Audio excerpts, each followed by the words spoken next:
খাগড়াছড়িতে ঐতিহাসিক মুজিবনগর দিবস পালিত হয়েছে। দিবসটি উপলক্ষে বুধবার জেলা প্রশাসন কার্যালয়ের সম্মেলন কক্ষে আলোচনা সভার শুরুতে মুজিবনগর সরকারের উপর নির্মিত তথ্যচিত্র প্রদর্শন করা হয়। এতে সভাপতিত্ব করেন জেলা প্রশাসক মোহাম্মদ শহীদুজ্জামান।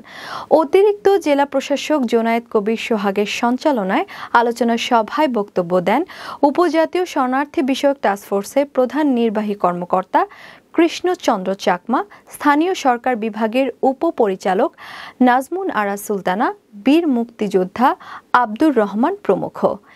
এই সময় বক্তারা বলেন, বাংলাদেশ স্বাধীন হওয়ার পিছনে বড় একটি ধাপ ছিল মুজিবনগর সরকার গঠন। এই সরকার স্বাধীনতার রূপরেখা তৈরি করে, বহির্বিশ্বের সাথে যোগাযোগ স্থাপন সহ স্বাধীনতা যুদ্ধের নেতৃত্ব দেয়। এই সময় বক্তারা মুজিবনগর সরকারের সংশ্লিষ্ট সকলকে শ্রদ্ধা চিত্তে স্মরণ করেন। এছাড়া মুক্তিযুদ্ধের ইতিহাস নতুন প্রজন্মের কাছে আরও ব্যাপকভাবে তুলে ধরার আহ্বান জানান।